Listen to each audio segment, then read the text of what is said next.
Борбата против загадувањето е долг процес кој бара стратегиски пристап, континуирана посветеност и сериозни институционални мерки.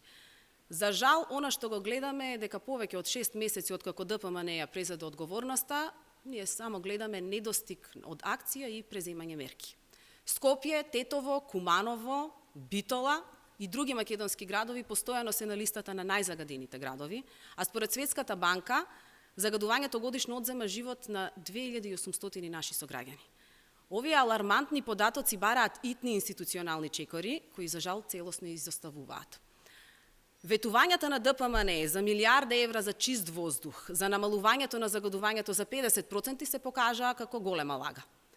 Социјалдемократскиот сојуз на Македонија, како одговорна партија, предлага серија итни мерки за справување со загадувањето на воздухот.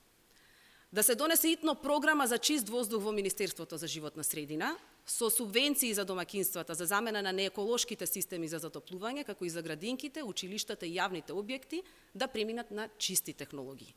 По примерот на програмата за воздух, која владата на СДСМ успешно ја спроведуваше неколку години. Понатаму, интензивни инспекцијски контроли врз потенцијалните извори на штетни емисии, инсталации, сервиси, диви депонии, стрништа, контролите врз индустријата мора да продолжат. Подобрување на градежната пракса, со контроли на градилиштата и стопирање на градежните работи во оние градови каде што има зголемено загадување. Интензивно активности за зголемување на јавна хигиена, со миење на улиците, чистење на диви депонии, собирање на отпад, понатаму засилена контрола на техничката исправност на возилата, особено на дизел возилата, работодавачите да ги ослободат од обврски бремените жени, постарите лица, хронично болните во деновите кога има екстремно загадување, да се направи реорганизација на работното време за работници на отворено со скратена работа од 11 до 17 часот, да се воведе забрана за спортски и културни манифестации на отворено при високо загадување и ред други мерки кои што мора итно да бидат применети. Загадениот воздух не е само статистика, туку директно влијае врз животите на секој еден од нас.